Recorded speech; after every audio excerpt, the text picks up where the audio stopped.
पाकिस्तान ने Asia cup का squad announce कर दिया है। बाबर आजम, मोहम्मद रिजवान दोनों ही नहीं है एशिया कप के स्क्वाड में। 15 रुकनी स्क्वाड अनाउंस नहीं किया गया, 17 रुकनी स्क्वाड अनाउंस किया गया है। इससे ये पता चलता है कि माइक हाइसन, आकिब जावेद के माइंड में ये T20 में 17 प्लेयर्स में भी नहीं आते, यानी कि आज से एक अलग जंग छिड़ चुकी है।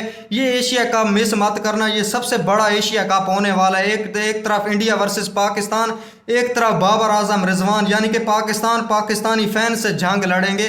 करोड़ों में तादाद है बाबर आजम और मोहम्मद रिजवान के फैंस की, यानी कि माइक हाइसन, यहाँ पर आकिब जावेद, सलमान अली आगा और पाकिस्तान की पूरी टीम को यहाँ पर इन दोनों के फैंस से लड़ना पड़ेगा। यानी कि एक अलग जंग आपको एशिया कप में नजर आएगी। और ट्राई सीरीज का मैं आपको ये शेड्यूल भी दिखा देता हूँ। ये ट्राई नेशनल सीरीज के लिए और एशिया कप दोनों के लिए ये स्क्वाड अनाउंस किया गया है, 17 रुकनी स्क्वाड। मैंने अभी थोड़ा सा सोशल मीडिया देखा स्क्वाड के बाद, भाई अलग ही जंग शुरू हो गई है, अलग ही ये अब शुरुआत हो गई है जंग की कि भाई एशिया कप में क्या होने वाला है। खुदा ना खास्ता कोई ऊपर नीचे ट्राई सीरीज में एशिया कप में मैचेस होते हैं तो पता नहीं क्या हाल होगा। दूसरी तरफ आकिब जावेद और माइक हाइसन ने ये टीम अनाउंस किया, यानी कि आपने ट्राई सीरीज के बाद और एशिया कप के बाद किस पर ब्लेम डालना है, किसका गिरबान पकड़ना है, ये दो नाम आपके सामने आ चुके हैं। सलमान अली आगा तीसरा, यानी कि इनकी ये पसंदीदार टीम है और बाबर रिजवान दोनों ये चाहते थे कि ये ना हो, और वो दोनों इस टीम में नहीं है, इस टीम में नहीं है। मैं बार बार आपको कह रहा हूं कि ये एशिया कप मिस मत करना। ये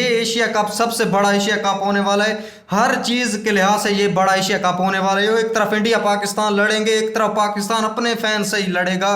पता नहीं क्या इस एशिया कप में होने वाला है। दूसरी तरफ मैं आपको स्क्वाड के ऊपर आने से पहले मैं आपको बता दूं कि अब्बास अफरीदी और फ़हीम अशरफ का ये दोनों का क्या कहा जा रहा है कि भाई फ़हीम अशरफ को नहीं होना चाहिए था, अब्बास अफरीदी को होना चाहिए था। मैं आपको स्टैट्स दिखा देता हूं सबसे पहले कि लास्ट के यहाँ पर 8 T20 मैचेस में 14 विकेटें हैं अब्बास अफरीदी की, सिर्फ 17 की एवरेज है, यानी कि ये एक अच्छी एवरेज मानी जाती है। 14 विकेटें एक अच्छी विकेटें मानी जाती हैं। उसको ड्रॉप कर दिया गया, फ़हीम अशरफ को डाला गया जिसके 8 मैचेस में सिर्फ 6 विकेटें हैं, उसकी 14 विकेटें, इसके 6 विकेटें हैं और यहाँ पर 28 की एवरेज है, यानी कि उसकी 17 की एवरेज है, इसकी 28 की एवरेज है और इसको ले जाया जा रहा है। मुझे लगता है कि फ़हीम अशरफ ठीक है, ले जाना चाहिए था, क्योंकि उसे सिर्फ ये बैटिंग ही कराएंगे, ये बॉलिंग नहीं कराएंगे। दूसरी तरफ स्क्वाड के ऊपर आ जाते हैं। फ़हीम अशरफ का ये भी चल रहा है कि भाई इसके यहाँ पर दोबारा से ताल्लुकात है ना, ताल्लुकात की वजह से आ गया, बस करो भाई। ऐसा भी नहीं है कि हर जगह ही ताल्लुकात, तो वो चैंपियन ट्रॉफी वाला सीन हर जगह नहीं चलता। चलिए जी स्क्वाड के ऊपर वापस आते हैं। सबसे पहले हमारे पास ओपनर फ़खर जमान, यानी कि ये फिट हो जाएगा, होके आ जाएंगे। सैम अयूब, यहाँ पर साहिबजादा फरहान। तीसरे नंबर पर हमारे पास आ जाते हैं यहाँ पर हसन नवाज, यानी कि ये हमारे पास प्रॉपर बैट्समैन हो गए। और यहाँ पर एक ही विकेट कीपर है मोहम्मद हारिस, जिसको मैं वो सलमान भट्ट की मैं एक इंटरव्यू सुन रहा था, उसमें उसने कहा कि भाई एक बॉल पर 3 मरतबा भी आउट हो सकता है मोहम्मद हारिस, और सेम इसका यही सीन है। और हमारे पास जो ऑलराउंडर हैं वो हमारे पास अच्छे ऑलराउंडर, सलमान अली आगा कप्तान, फ़हीम अशरफ, यहाँ पर मोहम्मद नवाज मैच विनर कहने वाला नहीं है लेकिन मैच विनर पहले ही आ गया है। और सेंटर कॉन्ट्रैक्ट भी हसन नवाज को मिल रहा है, हसन नवाज कह रहा हूँ, मोहम्मद नवाज को मिल रहा है। और हुसैन तलत को भी डाला गया, पता नहीं क्यों हुसैन तलत को T20 में ट्राई किया जा रहा है, मुझे लगता है कि ODI में वो बेस्ट है। तीसरे चौथे नंबर पर ऑलराउंडर जो खुशदिल शाह है, ये हमारे पास बैटिंग ऑलराउंडर है। और बॉलिंग में आ जाए तो शहनशाह अफरीदी, यानी कि इस बॉलिंग और इस स्पिनर के साथ आपको एशिया कप में अच्छा करना चाहिए, आपको ट्राई सीरीज में अच्छा करना चाहिए। ट्राई सीरीज में अगर अफगानिस्तान आपको पकड़ लेती है तो भाई कितना क्रिटिसिज्म होगा। आप तो करोड़ों में फैंस और आ चुके हैं आपके गेस्ट के, आपको एक एक चीज़ को नोट करेंगे, एक एक चीज़ आपको सोशल मीडिया पर नजर आएगी और किस तादाद में नजर आएगी ये मुझे आपको बताने की ज़रूरत नहीं है कि अब क्या क्या आप सोशल मीडिया पर चलेगा। और ये अब 3 मैच आपने अफगानिस्तान के साथ खेलने, अगर आप फाइनल खेलते हैं तो, अगर आप फाइनल नहीं खेलते तो बड़ा क्रिटिसिज्म होने वाला है। आपकी पूरी बॉलिंग लाइनअप आ गई, आप जो प्लेयर चाहते थे कि ये 200 बना सकते हैं T20 में, वो आपके पास प्लेयर आ गए। आपके पसंदीदा 3-4 ओपनर आ गए जो कि ये फास्ट खेल सकते हैं। और यहाँ पर आप देख सकते हैं शहनशाह अफरीदी, यहाँ पर हसन अली, ये 2 हो गए। तीसरा हारिस रऊफ हो गए। चौथा सुफियान मुकीम, ये तो खेलेगा ही खेलेगा। दूसरी तरफ सलमान मिर्ज़ा भाई, अगर सलमान मिर्ज़ा, मुझे ऐसा लगता है कि इस बंदे को ट्राई करना चाहिए। ये चल गया तो चांद तक भाई, ये बड़ा ख़राब करेगा उन जैसी UI जैसी पिचों पर, इसको ट्राई करना चाहिए। मोहम्मद वसीम जूनियर वापस आ चुके हैं। सलमान मिर्ज़ा, मोहम्मद वसीम जूनियर, ये दोनों वापस आ चुके हैं, जो पाकिस्तान पूरा चाहता था कि ये दोनों वापस आएँ।